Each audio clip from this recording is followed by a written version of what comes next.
un sistema político, económico y social que surgió tras el fracaso del proyecto político centralizador de Carlos Magno, que surgió a principios de la Edad Media y se desarrolló e instaló en Europa durante varios siglos. Como ocurre con todas las formas sociales nuevas, el feudalismo se desarrolló adoptando muchos aspectos del orden antiguo, ajustándolo a las necesidades presentes. Los obreros o vasallos trabajaban por la protección, asilo y comida que les brindaba el señor feudal. Asimismo, este cobraba impuestos por los mismos. El rey feudal gozaba de un poder muy limitado, aunque solo ejercía autoridad sobre sus dominios propios y los vasallos inmediatos, pero no tenía ningún poder directo sobre la gran masa de la población. El régimen feudo-palácico fue pues una organización del poder político que correspondió a las condiciones especiales de la Edad Media. Sin embargo, no pudo garantizar plena estabilidad política, dando paso al sistema económico mercantilista. Este se desarrolló desde el siglo XV hasta el siglo XVIII. El sistema mercantilista se basa en la propiedad privada y en la utilización de los mercados como forma de garantizar la actividad económica.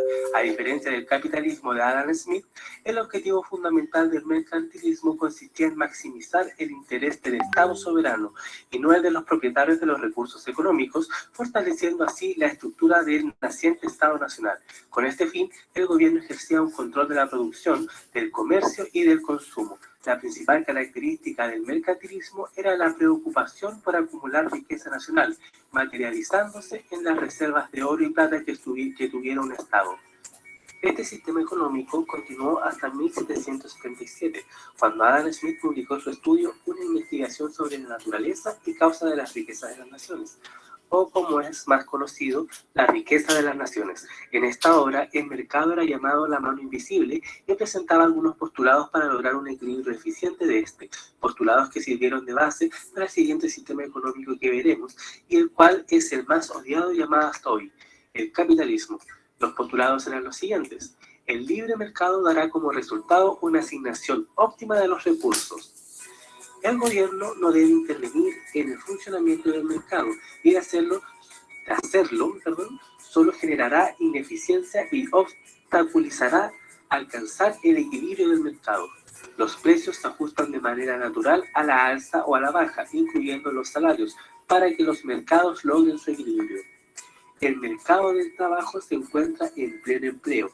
Si se observa el desempleo, este será de carácter friccional o voluntario. ¿Qué quiere decir esto? Que no existe el desempleo como tal. Todos tienen trabajo. Los que no tienen trabajo es porque simplemente no quieren trabajar o, como dice ahí, es de carácter friccional. Esto quiere decir que un obrero se está cambiando del trabajo.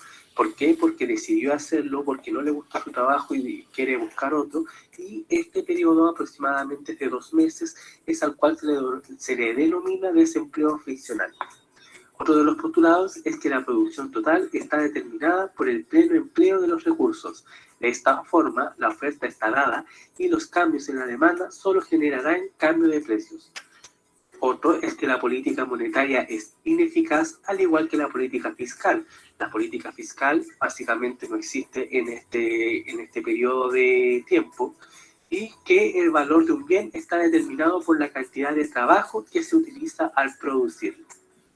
Esta época se vio impulsada por la revolución industrial y la industrialización. Muchas familias migraron desde zonas rurales hacia las ciudades, por lo que estas, al tener capacidades limitadas, sufrieron de una sobrepoblación y desequilibrio social, combinando con los bajos salarios de la época, causó que la brecha socioeconómica fuera abismal.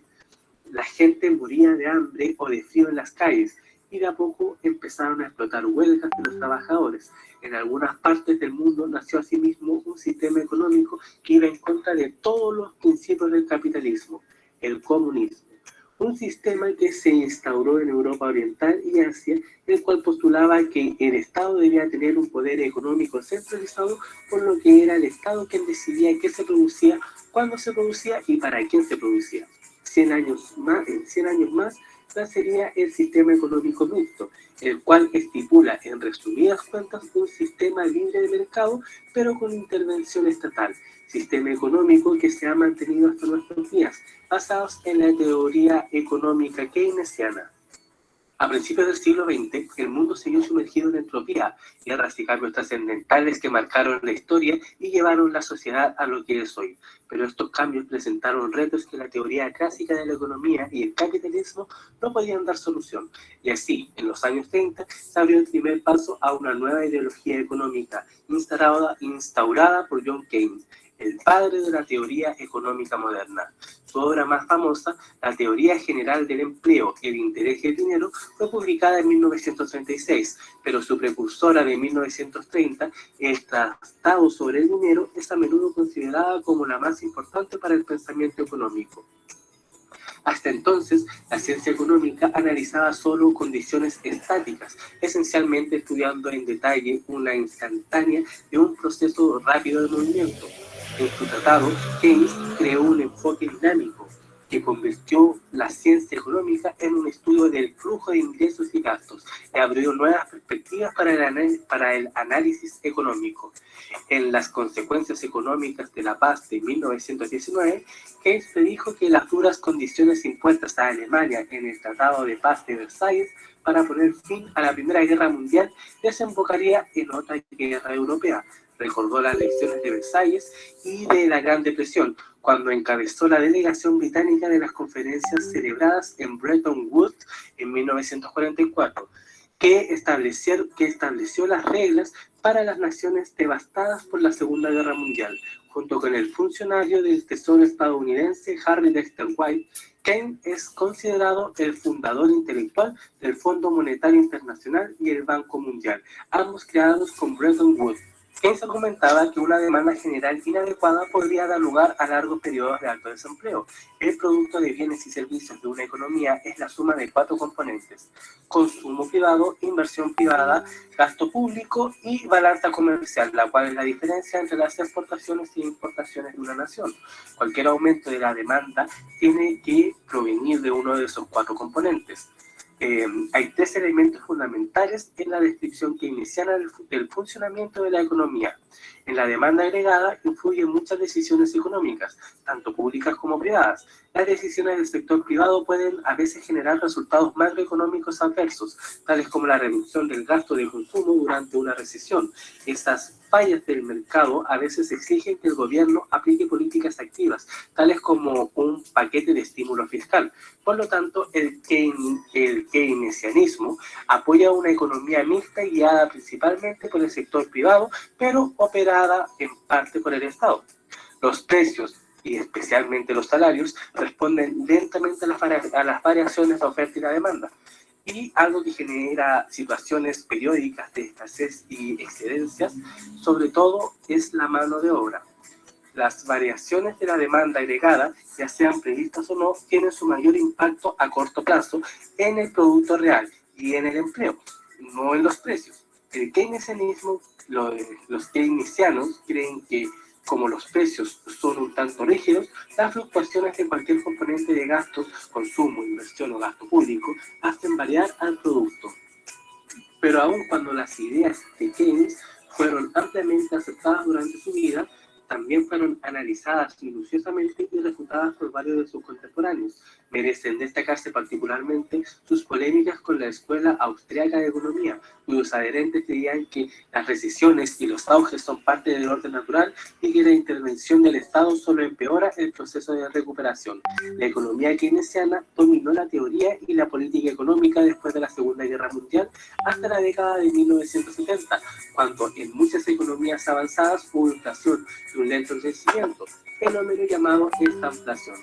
La teoría keynesiana perdió entonces popularidad porque no ofrecía una respuesta de políticas apropiada para superar estas situaciones. Los monetaristas dudaban de la capacidad de los gobiernos para regular el ciclo económico con la política fiscal y sostenían que el uso sensato y prudente de la política monetaria podría aliviar la crisis, esencialmente controlando la oferta monetaria para influir en las tasas de interés. Ahora bien, haciendo un pequeño paréntesis, cuando nosotros hablamos de política monetaria queremos decir de la cantidad de dinero que hay en un país circulando. Esto quiere decir cuánto dinero hay en el pueblo pagando los salarios, comprando sus comidas, sus ropas, lo que necesite, cuánto es el dinero que hay in situ en el país. Y cuando nos referimos a políticas fiscales, queremos decir al gasto público. ¿Cuál va a ser el uso apropiado que tiene el Estado para gastar los impuestos o el dinero que tenga, ¿cierto?, para hacer un mejor crecimiento del país? Los monetaristas creían que en el largo plazo una política monetaria expansiva generaría únicamente inflación. Los economistas keynesianos adoptaron en gran medida estas críticas, incorporando a la teoría original una mejor integración del corto y largo plazo, así como una comprensión de la neutralidad del dinero a largo plazo. La idea de que un cambio en la oferta monetaria afecte solo a las variables nominales de la economía como precios y salarios, pero no ejerciese efecto alguno en las variables reales como empleo y producto, fueron cosas que necesitaban estar adentro de esta teoría. Tanto los postulados keynesianos como los monetaristas fueron puestos bajo la lupa cuando surgió una nueva escuela clásica a mediados de la década de los 70. Esa escuela afirmaba que los responsables de las políticas públicas son ineficientes porque los participantes individuales del mercado pueden prever los cambios de una política y actuar anticipadamente para contrarrestarlos. Una nueva generación de keynesianos que surgió en los años 70 y 80 argumentó que, aun cuando los individuos pueden prever correctamente tales cambios, los mercados agregados quizás no se ajusten instantáneamente.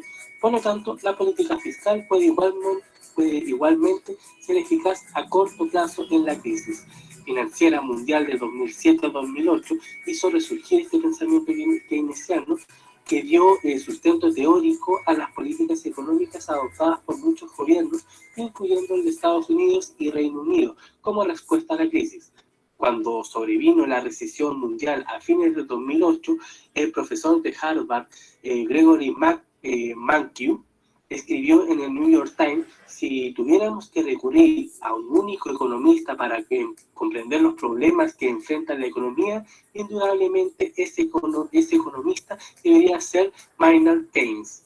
Aunque Keynes murió hace más de medio siglo, su diagnóstico de las recesiones y depresiones sigue siendo la base de la economía moderna. Keynes escribió: los hombres prácticos que se creen libres de toda influencia intelectual son generalmente esclavos de algún economista difunto.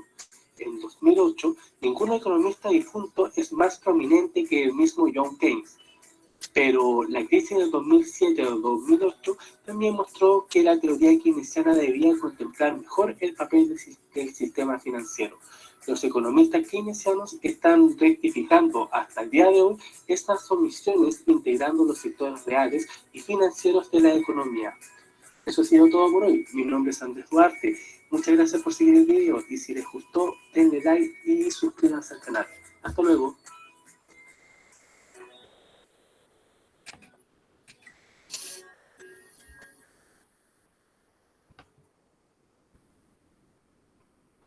Un viaje es justo.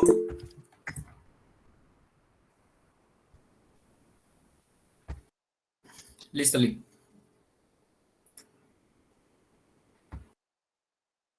Gracias, Nelson, le agradezco mucho. Bien, yo creo que mientras preparamos el siguiente video, quiero que analicemos cómo habla desde la época primitiva, cómo funcionó la economía. Fue gracias a las necesidades que el hombre fue teniendo.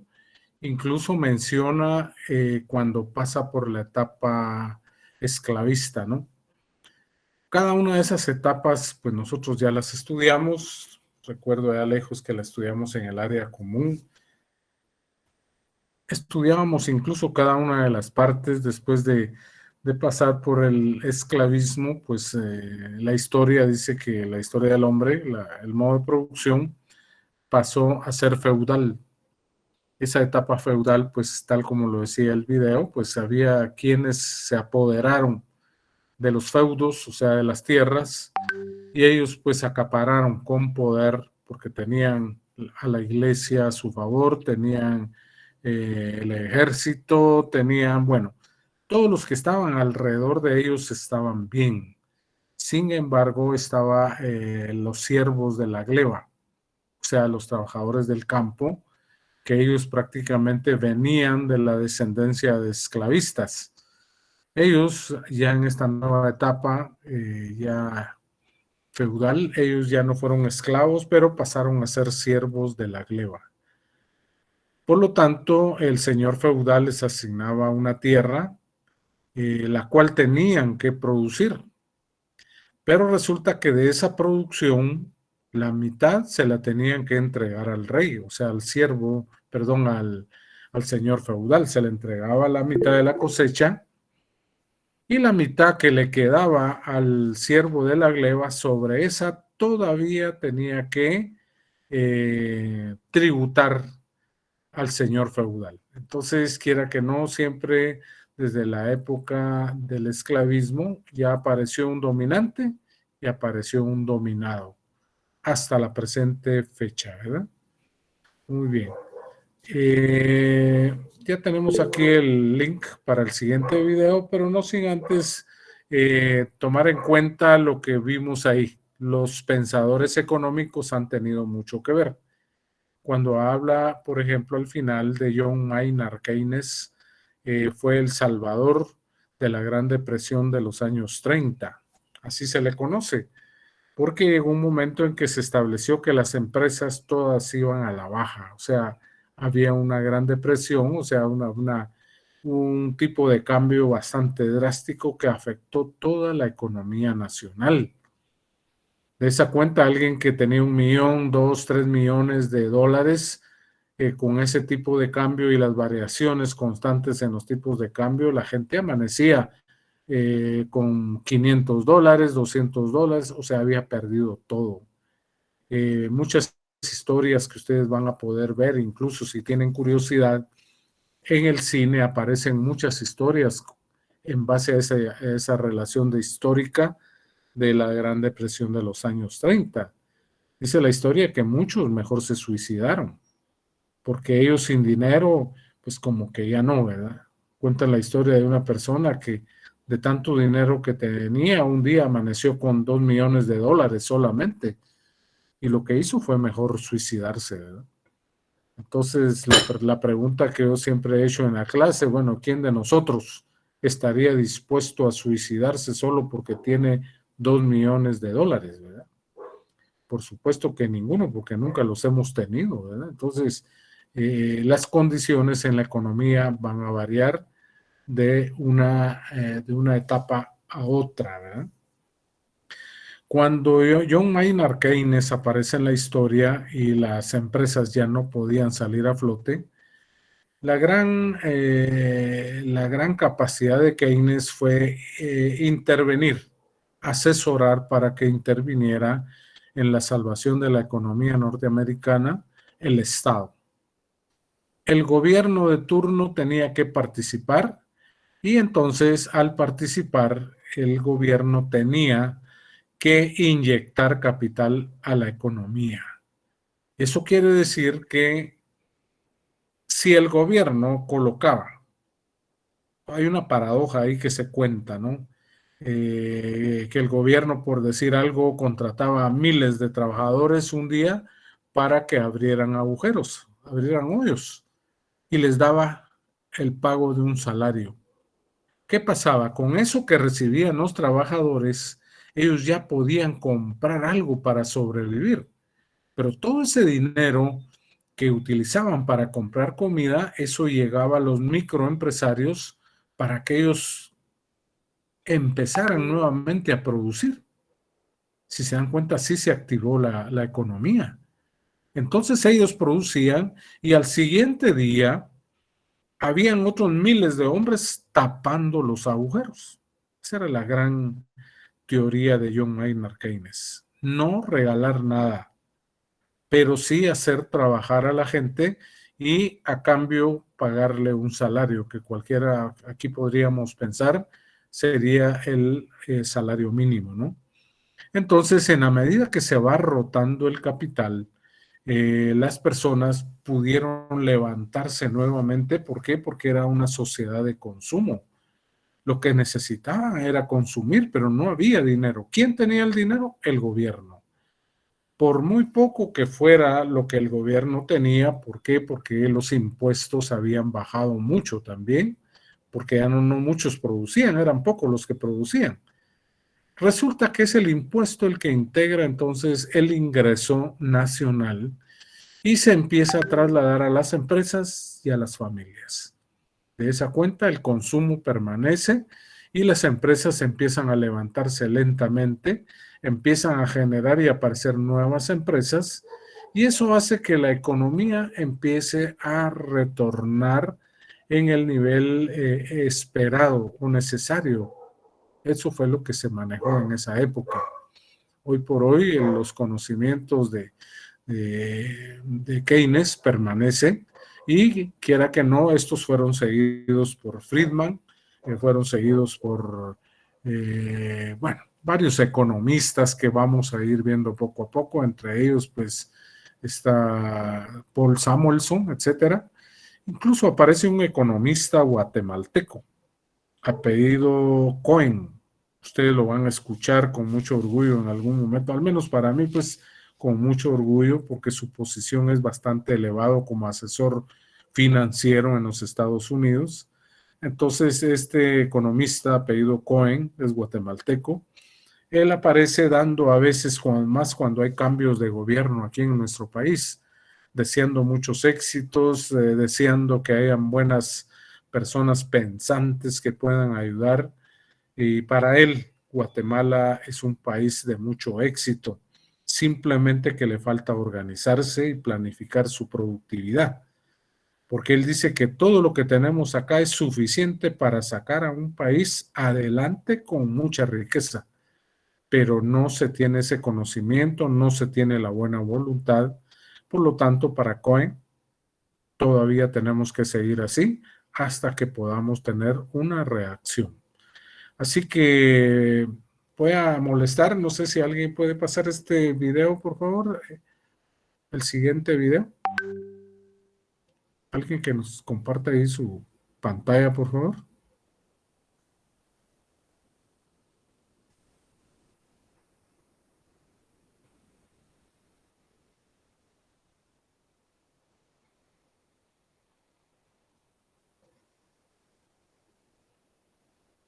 Por favor, Nelson, ¿nos puede ayudar? Correcto, gracias.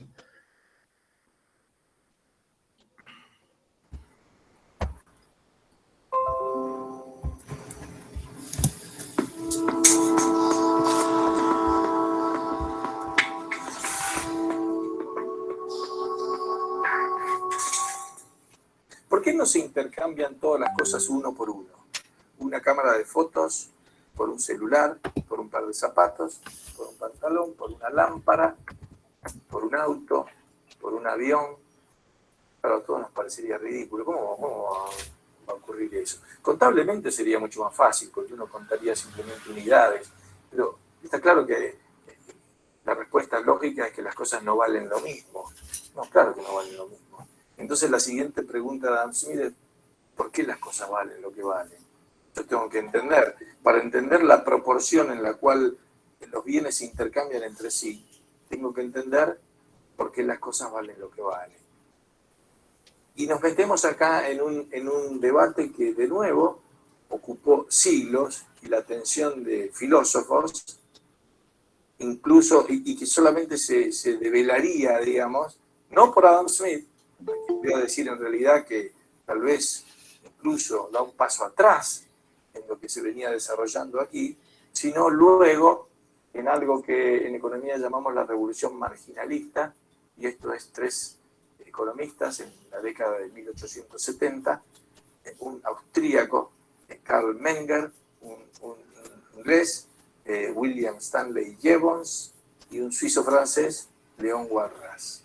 Ellos tres desarrollaron una correcta teoría del valor. Pero comento cuál era el debate, digamos. La gran discusión que existió en los filósofos de todos los tiempos es si el valor de las cosas depende de algo objetivo, como puede ser la cantidad de trabajo que cuesta producir algo, ¿no?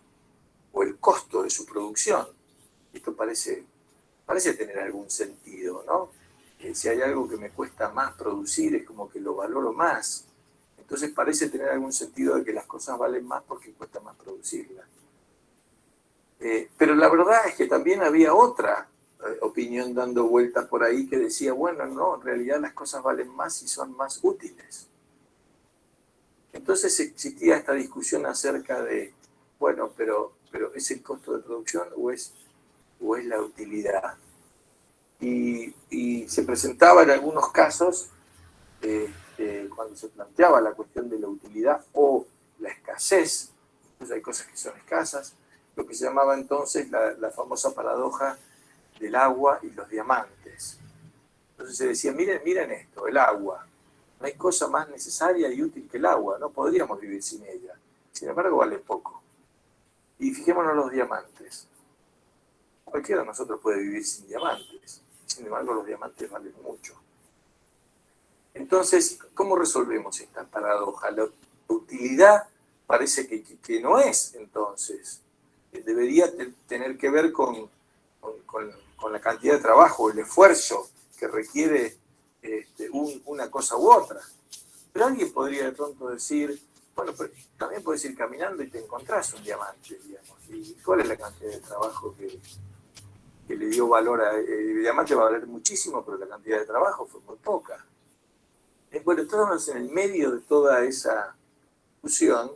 Debo decir que Adam Smith, hubo autores anteriores a Adam Smith, sobre todo se destacan en esto una serie de llamémosle economistas filósofos que se llaman los escolásticos tardíos, es decir, estos son los alumnos o los seguidores de Tomás de Aquino, que se llaman así, escolásticos, y sobre todo unos que tuvieron su periodo de auge en los siglos XVII y XVIII, en lo que se llama la Escuela de Salamanca, la Universidad de Salamanca.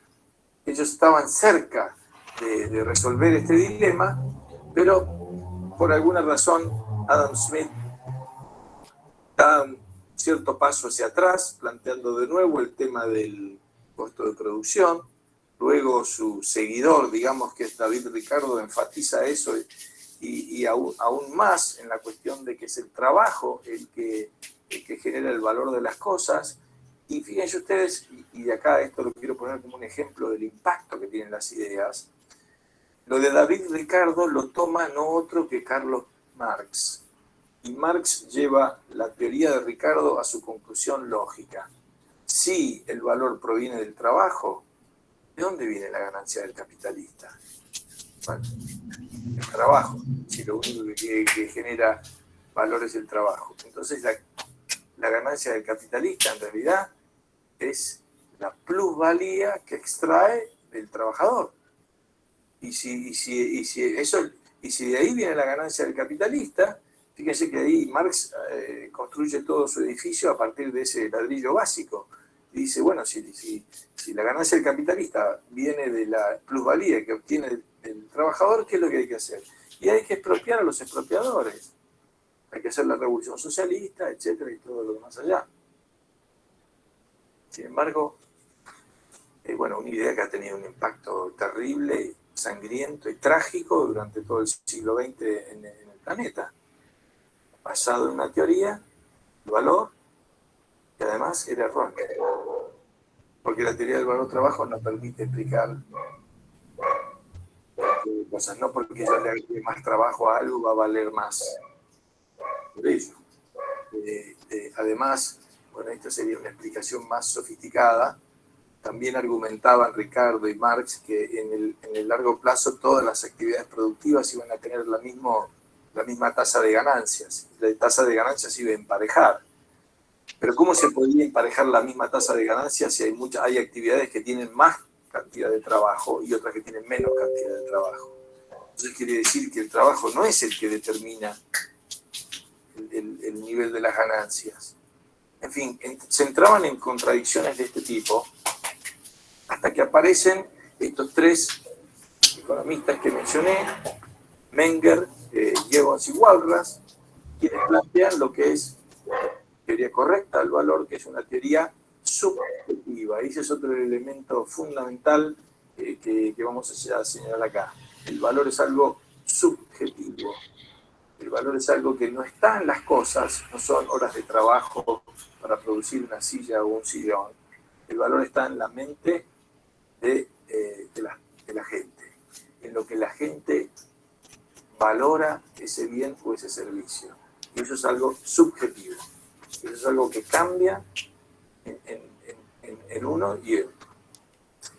Por ejemplo, es decir, cada uno de nosotros somos individuos distintos que tenemos escalas de valores. Es decir, vamos poniendo cuáles son nuestras necesidades más importantes. Si uno hiciera una lista, uno puede listar cuáles son las necesidades más importantes que tiene. Y está claro que cada una de ellas va a ser distinta a la del otro. Quiere decir que lo que realmente le asigna valor a las cosas es esta valoración subjetiva que los consumidores le dan de que cierto bien o cierto servicio tiene la capacidad entonces de satisfacer una necesidad. Yo podría pasarme, y voy a poner de nuevo estos ejemplos tontos que pongo, pero yo podría pasarme a lo mejor, supongamos que yo quiero armar un auto en la puerta de mi casa. Quiero armar, no voy a hacer las piezas, las voy a comprar las piezas, pero yo voy a ir armando un auto. Bueno, la verdad que con lo que yo sé de estas cosas, es bastante probable que me lleve 2 años y al final de los 2 años haya algo ahí en la puerta de mi casa que más o menos se parece a un auto. Y supongamos ahora que pasa mi vecina, y mi vecino me vio todo este tiempo trabajando ahí. Y yo le digo, mira, ¿qué tal vecino? ¿Cómo le va? Mire, usted me vio acá, ¿no es cierto? Acá tengo este auto, dígame una cosa, ¿pero usted cuánto vale? Y el vecino me va a mirar y va a decir, mire, yo no lo quiero ofender, discúlpeme, pero para mí no vale nada. ¿Y qué le puedo decir? Sí, pero yo le puse 2 años de trabajo a esto. Sí, pero para mí no vale nada. Y la respuesta de esa de para mí no vale nada está dando la esencia del asunto. Para mí, es decir, para él, subjetivamente, en su escala de valores, eso no vale nada. Es decir, que lo que le da el valor a las cosas es la valoración subjetiva que tiene cada individuo del servicio en última instancia que ese bien le va a dar. Esto, por supuesto, produce una revolución, de hecho, debo decir así, en la economía en ese entonces, y debo decir también, por si hay alguno que sigue al menos curioso por ese tipo de teorías, derrumba el marxismo para siempre, desde el punto de vista teórico. Por supuesto que desde el punto de vista político, el marxismo todavía faltaban 50 años para que tuviera el primer éxito, que era la Revolución Rusa. Faltaban 100 años para que se cayera el muro de Berlín. Pero desde el punto de vista conceptual y teórico, se derrumba lo que es su ladrillo fundamental, porque no es que el trabajo le da valor a las cosas, sino que voy a argumentar ahora lo contrario, que va a parecer un poco desafiante. Son las cosas las que le dan el valor al trabajo. Es decir, es porque los consumidores valoran el último bien y el servicio que le da, que el trabajo de producirlo vale algo. Es al revés. El valor va, digamos, del consumidor al productor, al trabajador, y no del trabajador al consumidor. Y voy a poner un ejemplo. Pensemos, por ejemplo, en el tabaco. El tabaco tiene todo un proceso de producción. Hay que sembrar, hay que cosechar, hay que secarlo, hay que molerlo, hay que hacer los cigarros. Y eventualmente se terminan fumando. Una teoría del valor trabajo diría que a ese recurso que es el tabaco se le va agregando valor en la medida que se le va agregando trabajo. Y va pasando por esas distintas etapas hasta que todo el trabajo agregado generó todo este valor que es el que tiene el cigarro en el momento que se vende al consumidor. Pero fíjense esto, ¿qué pasaría si la gente deja de fumar? Algo que uno podría imaginar que puede pasar por los problemas de salud, etc. Si la gente deja de fumar, la planta de tabaco pierde todo valor si no tiene otro uso. No serviría para nada, sería una maleza, un yugo. No tendría ningún valor. Y el trabajo en la cosecha de tabaco tampoco tendría ningún valor, porque no hay nadie que estaría dispuesto a pagar eso. Quiere decir que lo que le da valor a la planta de tabaco y al trabajo en el tabaco es la valoración última del consumidor que está dispuesto a fumar. Ese transmite valor hacia atrás. Y si el día de mañana el consumidor deja de fumar, la planta no servirá para nada. El trabajo tiene una diferencia y es que el trabajo es tremendamente maleable y flexible. el trabajador el que estaba trabajando en tabaco puede ir a trabajar, no sé, en azúcar, en cualquier otra cosa. Para todo hace falta trabajo. O sea, que trabajo, alternativas de trabajo siempre hay. Pero la planta de tabaco pierde todo su valor. Entonces el valor es algo que proviene de la valoración subjetiva que tiene la persona que fuma, que recibe un placer por fumar, por ejemplo, y eso es lo que le da valor a la planta de tabaco y al trabajo. Quiere decir que en última instancia y ahí entra, y después vamos a ver un poco más de detalle, el papel del emprendedor. ¿El emprendedor quién es? El emprendedor es aquel que está atento a cuáles son las necesidades de los consumidores y entonces organiza ese proceso para llevarle al consumidor lo que el consumidor está necesitando. Y entonces es el emprendedor es un poco como el instrumento para darle valor al trabajo. Es el que luego va y contrata al trabajador y dice, bueno, tu trabajo ahora tiene valor porque yo estoy pensando que la gente va a querer fumar este cigarro o tomarse este café o lo que sea. Y ahí es donde está esa capacidad para ver cuáles son las necesidades y las preferencias de la gente. Bueno, entonces, división del trabajo, intercambios, valoración subjetiva.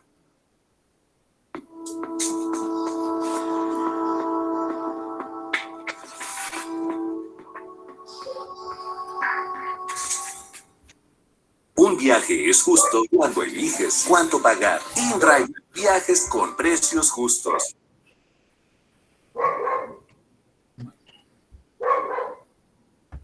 Listo, Lick. Gracias. Gracias, Nelson. Le agradezco mucho.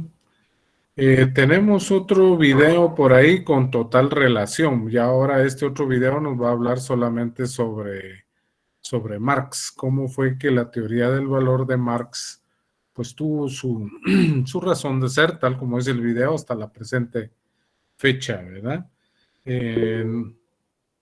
Sí, adelante, Luis Carlos.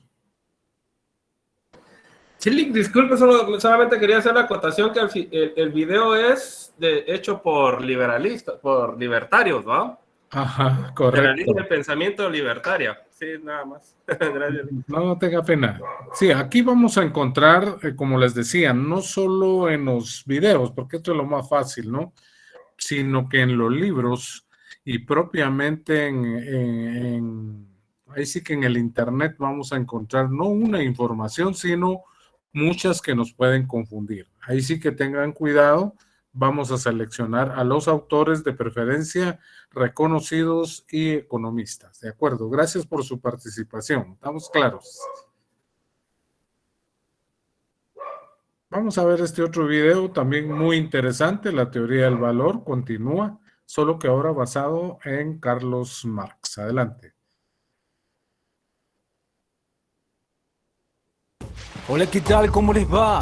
Hoy vamos a hablar sobre la teoría de valor de Karl Marx. ¿Y qué nos dice este señor?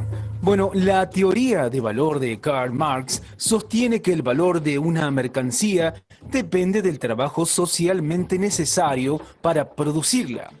Y también nos va a decir este señor, de acuerdo a su teoría, que este trabajo socialmente necesario se refiere al trabajo humano abstracto, es decir, el gasto de esfuerzo físico, como así también el mental, y que el esfuerzo de este trabajo humano se da independientemente de las características concretas del trabajo. Y por último nos va a decir que la cantidad de trabajo se mide en tiempo, habitualmente en horas. Continuemos hablando un poco más sobre esta teoría del valor de Karl Marx, en este caso hablar sobre sus características. Bueno, entre sus características debemos mencionar que Marx sostiene que el intercambio se genera cuando dos bienes satisfacen necesidades diferentes, es decir, cuando no poseen el mismo valor de uso, que es un concepto desarrollado también por Adam Smith. Y también otra característica que debemos mencionar es que, según la teoría de Marx, todas las mercancías tienen en común una sustancia. el trabajo. Dicha variable permite establecer equivalencias para aceptar el intercambio. Otro dato que debemos mencionar es que, según Marx, distingue entre los conceptos de producto y mercancía. La segunda tiene una utilidad, es decir, un valor de uso, y un valor de cambio porque es creada para venderse. Otra característica de lo dicho por Marx es que sostiene que una mercancía siempre es la materialización de cierta cantidad de trabajo abstracto medido por las horas hombres requeridas. Y la última característica a mencionar es que el trabajo abstracto es todo esfuerzo humano, físico y mental desplegado para un proceso de producción. Y en cambio, el trabajo concreto es una acción específica, como por ejemplo el ensamblaje de una máquina según Marx. Sigamos hablando un poco más sobre esta teoría de valor de Marx, en este caso hablar sobre la mercancía. Bueno, Marx nos va a decir que considera que la base económica del sistema capitalista, la cual es equivalente a un bien que se produce con el fin de intercambio, y que no basta que satisfaga una necesidad, sino que es necesario que se produzca para el intercambio. Entonces, Karl Marx nos va a decir que, considerando lo anterior, que si se produce para satisfacer una necesidad propia, es solamente un bien, pero si se produce para el intercambio, ya es una mercancía. Y por último decir que, según Karl Marx, llamará valor de uso a aquella que satisface necesidades humanas y valor de cambio a aquella que se produce para intercambiarla o venderla, es decir, valor de cambio. Continuemos hablando un poco más sobre la teoría de valor de Karl Marx, en este caso hablar sobre el trabajo y valor. Bueno, Karl Marx nos va a decir que la fuerza del trabajo es la capacidad que tenemos para desarrollar un trabajo, el desarrollo de una actividad productiva, como así también la fuerza de trabajo. Dicho esto, Karl Marx va a decir que esto significa que la medida del valor de las mercancías es el trabajo como la actividad desarrollada por los hombres en el proceso productivo. También debemos mencionar que, según este señor, existe un trabajo concreto, que es el trabajo específico de los productores, que es ese trabajo útil que produce objetos útiles, que le dará el valor de uso. Y también existe el trabajo abstracto, que representa un desgaste de energía físico y mental. El trabajo abstracto o indiferenciado produce el valor de cambio de las mercancías. Sigamos hablando sobre esta teoría de valor de Karl Marx, en este caso hablar sobre su objetivo. Bueno, para finalizar, podemos decir que el objetivo de Marx, la teoría del valor de Marx, no tiene como objetivo predecir el precio de las mercancías, sino de comprender las fuerzas principales que regulan el intercambio de las mercancías. Y por último, decir y agregar que en el caso particular de las mercancías, que es la fuerza de trabajo, la ley del valor, según los marxistas, sirve para explicar el origen de la ganancia capitalista, lo que ellos llamarán el plusvalor. Bueno, esto es todo por hoy. Como siempre les decimos, chequen los videos de nuestro canal, que seguramente les serán de mucha utilidad. ¡Hasta la próxima! Gracias, yo creo que ahí estamos bien. Como pudieron darse cuenta, yo creo que en el fondo lo que tratamos de analizar en este momento es lo objetivo y lo subjetivo de la economía. Así, bastante general, ¿no? Lo objetivo es aquello que se puede contemplar, lo que se puede tocar, ¿sí? Lo subjetivo es aquello que no está a la vista, está solamente en la mente. Por ejemplo, en la mente del vendedor o del productor, él sueña con ser el mejor vendedor del mundo, donde él sueña tener grandes ganancias y mejorar su nivel de vida por el nivel de productividad y ventas que él tiene, ¿no? Mientras tanto, en la subjetividad del comprador, él dice que va a obtener el precio más bajo de cualquier producto porque él es buen negociante. Algo así como cuando usted dice, a mí me gusta regatear en el mercado y obtengo los precios más bajos que nadie puede obtener.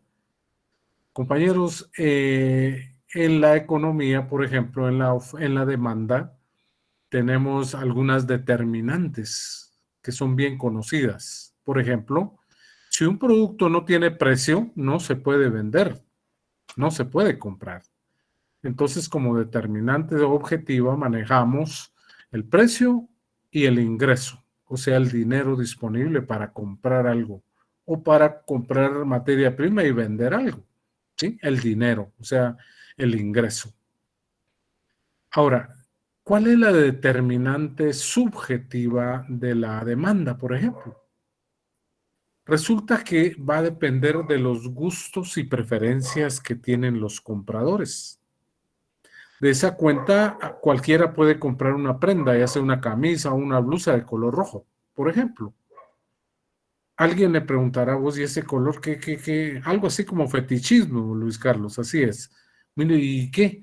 Pues sí, ese color me gustó y lo vi y la verdad es que no tengo y quería ver cómo me miraba, así que lo compré. Muy bien. Alguien dirá, yo prefiero y me quedo con la blusa de color negro. Una blusa de otro color. ¿Por qué? Porque ese es mi gusto. Si se dan cuenta, está solamente en la mente de las personas elegir el color, los estilos de las prendas que quiere utilizar. Hablando solamente de prendas del vestuario, ¿verdad? Pero puede ser para cualquier otra cosa, ¿no? Pero ¿qué pasa con las determinantes subjetivas? A la cual nosotros le llamamos preferencia. Cuando nosotros estamos en la indecisión, si quiero este color o quiero el otro. Por ejemplo, el ejemplo del calzado, cuando una dama, una señorita va a ir a comprar zapatos, pero se encuentra con la indecisión, está con 2 o con 3 pares ahí que sí, que no, que cuál me llevo. Si se dan cuenta, el ingreso es la base, pero esa es una determinante objetiva. Resulta que tan objetivo que ella dice, no solo puedo comprar un par de zapatos. No me puedo llevar los 3 o 5 que yo quisiera. No, hay una determinante. Eso es lo que le llamamos en economía la línea del presupuesto. Si no está en el presupuesto, compañeros, no podemos salirnos de esa línea de presupuesto. Por lo tanto, la señorita solo puede comprar un par de zapatos. Bueno, ¿se va a llevar los rosados o se va a llevar los zapatos rojos, por ejemplo? Al final, solo ella sabrá en su mente por qué eligió un par. Al final, ella dice, yo quería los dos, porque los dos me gustaban, pero al final tuve que determinar que entre los dos la preferencia era para cierto estilo y color. Por eso me llevé esos. Y eso nos sucede para todos, compañeros. Cuando alguien, cualquiera de nosotros, pues va a comprar, qué sé yo, un vehículo, por ejemplo, se inclina por una marca. Bueno, ¿y por qué esa marca? Bueno, es que dicen que es bueno, que es el mejor, etcétera. Correcto, está bien. Ahora, ¿y por qué ese color? Bueno, entre varios colores o no había mucho que escoger y bueno, hay tantas conjeturas o si usted quiere justificaciones, pero al final, como dice Luis Carlos, tal vez se convirtió en fetichismo, ¿verdad? No, eso quería yo y punto. Entonces, tal como decía el video, lo que para uno puede valer tanto porque le costó casi 2 años de ahorro, por ejemplo, para comprar su vehículo, y muy contento le pregunta a su vecino, mire, ¿qué le parece mi vehículo? ¿Cuánto cree que vale? Entonces el otro la verdad es que un vecino que sea muy puntual y muy de pocas palabras, pero muy puntual y que le diga, mire, no, para mí no vale nada. Yo creo que tendrá sus razones y no es por envidia, porque puede ser que el estilo de carro no le guste al otro. El color del carro menos que le va a gustar al otro. ¿Por qué? Porque eso estaba en lo subjetivo del que lo compró, ¿sí? Entonces, ¿qué es lo que tiene valor dentro de la teoría subjetiva de la economía? Precisamente hacer pensar a los consumidores que sí tienen necesidad de aquel bien que sale en el mercado, que sí tiene que comprarlo porque eso le va a dar estatus, porque eso le va a dar una posición dentro del mercado y por qué no dentro de la sociedad va a tener mayor aceptación, ¿verdad? Sencillamente, exacto, Hilder, por moda, ¿verdad? La moda impone. Y cuando la moda se impone, la verdad es que a veces la gente un poco incómoda, pero resulta poniéndose a la moda, ¿verdad? ¿Por qué hizo eso? Bueno, así es la vida, ¿no? Y así es como es arrastrado, si se dieron cuenta, sin ninguna presión, simplemente por la mente. Por eso se le llama subjetivismo de la economía. ¿Sí funciona? Claro que funciona. Si no, vaya a ver usted la gran cantidad de colores de prendas que salen en la calle cuando usted va al parque o a la calle a trabajar. Usted dice, ¿y aquel color por qué se le ocurrió comprar esa blusa? ¿O por qué a aquel se le antojó comprar ese pantalón si ese color es tan feo? Sí, pero para él no es feo. A él le gustó. Imagínense, esa es la razón por qué cuando hablamos de la teoría del valor, pues vamos a encontrar diferentes criterios, ¿verdad? Muy bien, ¿por qué se menciona eso? Resulta que las empresas subjetivamente tienen que producir de todo. Al final, cuando nosotros analizamos el flujo circular de la economía, de eso se trata. Ustedes tienen el diagrama, se los compartimos ahí en Classroom. Flujo circular de la economía. O sea que en el libro de Kohn, ustedes lo van a encontrar en la página 6, que es el flujo circular simple, donde se relacionan solo las familias y las empresas. Pero les decía que en determinado momento el gobierno también interviene y también interviene el comercio exterior, o sea, el resto del mundo. Entonces acá el flujo circular ya se torna más completo. ¿Por qué? Porque es en función al ingreso y el gasto. Porque ya el gobierno interviene con los impuestos y interviene apoyando a las empresas para que puedan importar y exportar las grandes cantidades de productos que al interior del país no se pueden consumir todas. Por ejemplo, el azúcar. Guatemala es el quinto productor de azúcar en el mundo. Producimos tanta azúcar que realmente si esa se quedara acá, no la podemos consumir, compañeros. Por lo tanto, es mejor sacarla en una exportación y no se asuste usted que en el precio de exportación el azúcar resulta más barata en el exterior que aquí en Guatemala, ¿verdad? Entonces, aquí en Guatemala el precio pues puede ser hasta más caro porque lo que se vende acá es poco.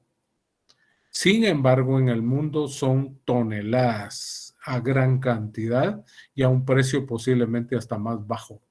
¿Por qué? Porque en el volumen es donde nosotros ganamos más. Entonces, eso sería en el flujo circular de la economía. El más simple que podemos ver es el que yo les trasladé. Y ahí ustedes yo sé que ya lo analizaron. Tenemos por un lado a las familias, por el otro lado tenemos a las empresas. Las familias en el color azul van a trasladar siempre en el flujo real los factores de la producción. En la parte de arriba tenemos el mercado de factores. Ahí tenemos los 4 factores de la producción que ya estudiamos acá, que es la tierra, trabajo, capital y la capacidad empresarial. A cambio, las empresas o unidades productivas, pero ahora en color rojo, si se dan cuenta, la flecha roja va de retorno a las familias. ¿Qué es lo que va a pagar? Pues va a pagar esos factores. Eso es lo que le llamamos la remuneración o pago a los factores de la producción. Cuando las familias dieron tierra, lo que reciben ahora es una renta en pago, ¿verdad?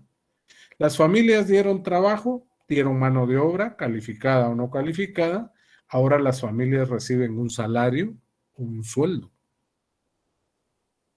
El capital que las familias colocan en los bancos, ahí sí que por confianza y eligen los bancos del sistema, ese capital va a parar a las pequeñas empresas para que sean productivas, para que puedan producir, para que compren materia prima y puedan producir. Pero a cambio, las empresas o los bancos le van a generar a estas familias interés. Entonces, el interés va a ser el pago a ese factor que se llama capital. Y por último, la capacidad empresarial.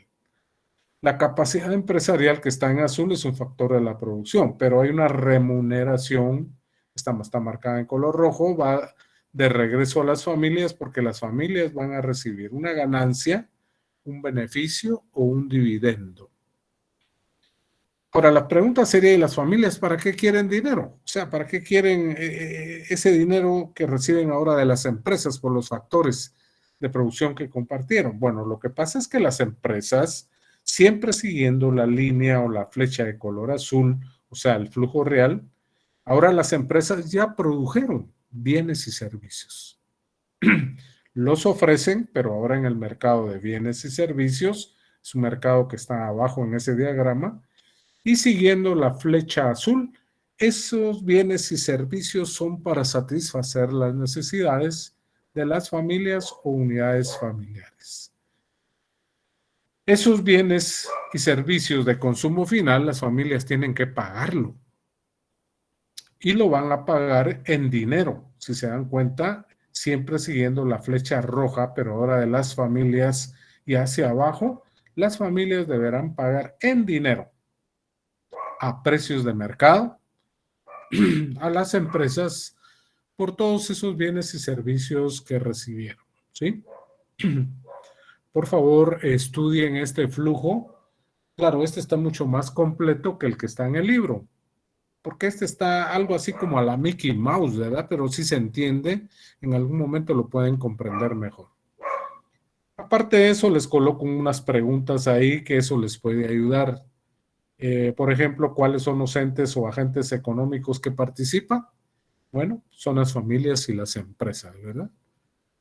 Otra dice, ¿cuáles son los mercados que participan? Ahí encontramos dos mercados, el mercado de factores y el mercado de bienes y servicios.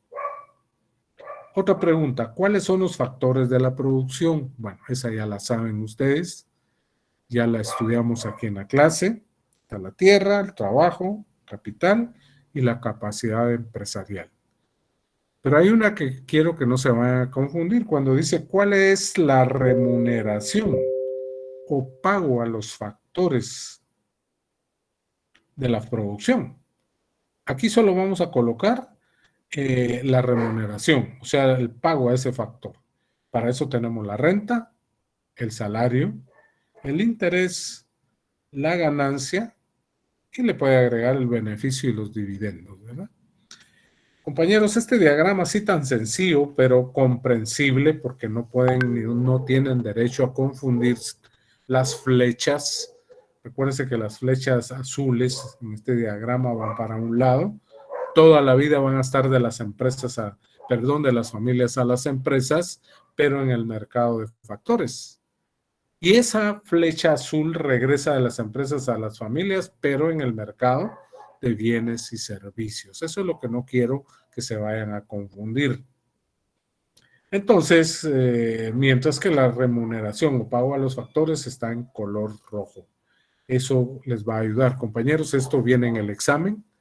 Quiero que lo estudien, que lo comprendan. Si alguien se confunde, por ejemplo, y las familias las puso del lado derecho y las empresas del lado izquierdo, sí se puede. Lo interesante es que sepan o que hayan estudiado bien claro cómo es el movimiento del flujo real y del flujo nominal o monetario. ¿Sí? No sé si hay alguna duda hasta acá. Esto es algo muy sencillo, pues, pero yo quería explicarlo así un poco rapidito para que ustedes vean cómo dentro de la economía esto es algo elemental, es algo básico, ¿verdad? No sé, ¿hay alguna duda?